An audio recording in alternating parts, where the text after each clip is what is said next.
Yo, what's going on, guys? And today we're going to be talking about Brandon Ingram. And the report goes like this, that New Orleans allegedly hasn't formally submitted an offer, but they have discussed a package centered around Brandon Ingram with the Miami Heat. Personally, if Brandon Ingram was traded to the Miami Heat, it'd solely be for cap flexibility, unless like Brandon Ingram want is cool not getting the max and ends up being a good fit in Miami. I just think Brandon Ingram prefers the ball in his hand a bit much for the style of play. Granted, they did just have Jimmy Butler, but I think with how the offense is shaping more around Tyler Hero, Bam, Jaime, and the rest of the guys, I think they would not be in the typical frame of mind that you would think when looking at how they would want to construct their roster. I think a deal, Brandon Ingram, is still like $14 million short of what you would want to have because of like the salary complications due to the collective bargaining agreement. So they'd have to send additional players. Before we get into today's video, I want to hear your guys' thoughts. We're going to read the report that's coming from Marc Stein and Jake Fisher of the Stein Line Substack. So the New Orleans Pelicans have expressed interest to the Miami Heat, according to Marc Stein and Jake Fisher, for Jimmy Butler, but they want to send Brandon Ingram to New Orleans. And Miami is motivated to make the playoffs this year, especially because of the ratifications of what would happen to their pick, as it would convey later if they were to not make the playoffs. It's a whole series of things. So Miami is intrigued by the possibility of getting Brandon Ingram. The Pelicans are well out of the playoffs. They're not going to be in the playoffs.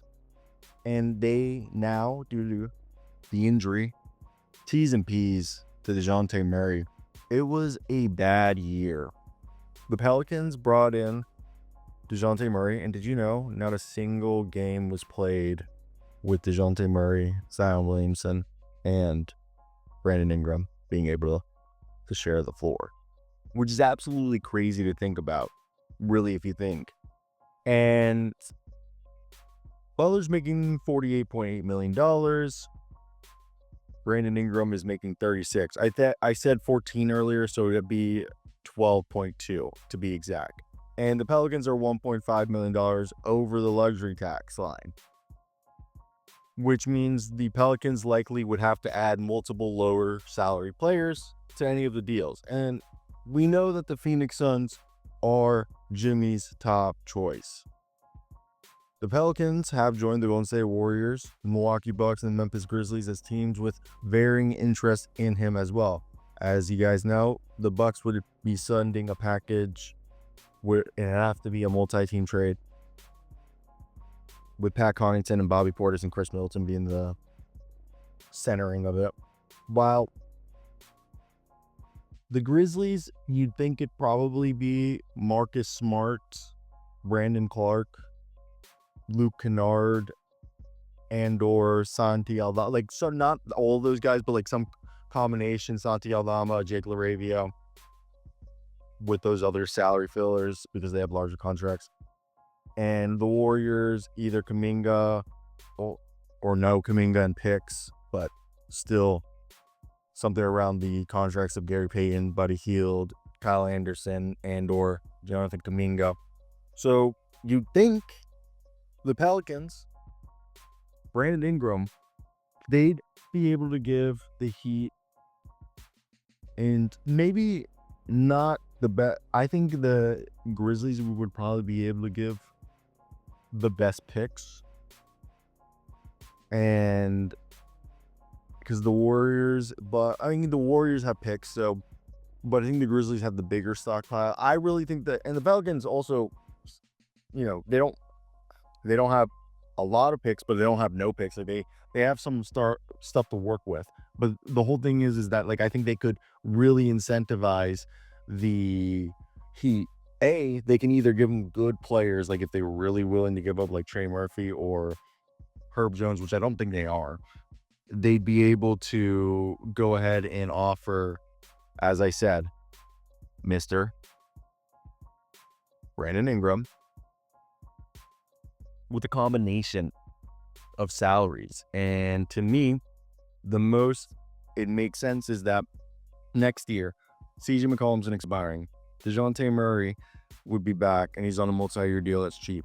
Jimmy would be on, he would pick up his player option, and he'd either be a rental, sort of like how the Toronto Raptors did. Zion and Yves Messi. They'd have whoever they draft off the bench. Herbs and Trey Murphy would come off the bench in this scenario. And you know what? I'd actually move CJ McCollum to the bench, make him our sixth man, and have Herb start. And yeah, or have Trey, whoever you want, but in this fictional scenario. Now, what would the deal be? That's where what players are going to actually interest the Heat outside of the obvious. Because I don't know, Brandon Ingram will give him the ability to playoff push, and then Brandon Ingram would test free agency, and they'd be like, we can help you out with a sign and trade, or we can resign you not to the max to a deal that we like, probably like a 2+1, where it's like 2 seasons guaranteed, and then the third season's a team option with like non-guaranteed money in it. Or they let them expire, and they're like, we'll take the cap space. Because outside of that,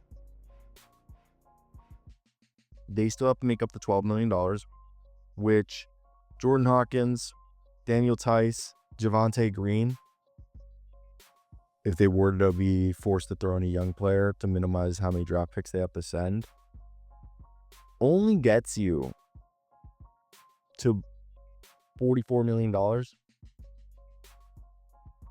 which means you still have to throw in then Jeremiah Robinson Earl or Jose Alvarado. So that's unlikely. You're sending too many salaries.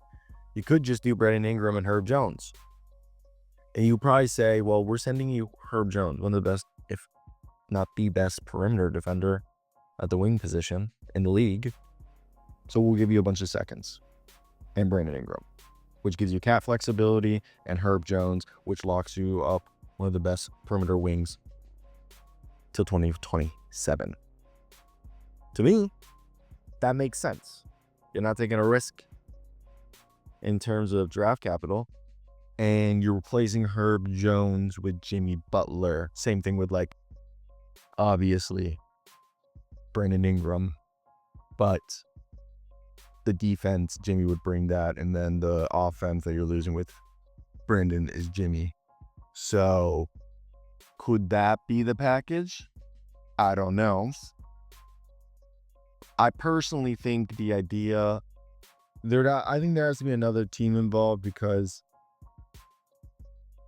I think they'd have to be shifting of hands. Maybe they're just facilitators. Let me hear your thoughts in the comments. We're just speculating here. Shout out Brian Windhorse and Marc Stein. I know Brian talked more about the Hawks, but he still contributed to some of the thinking here.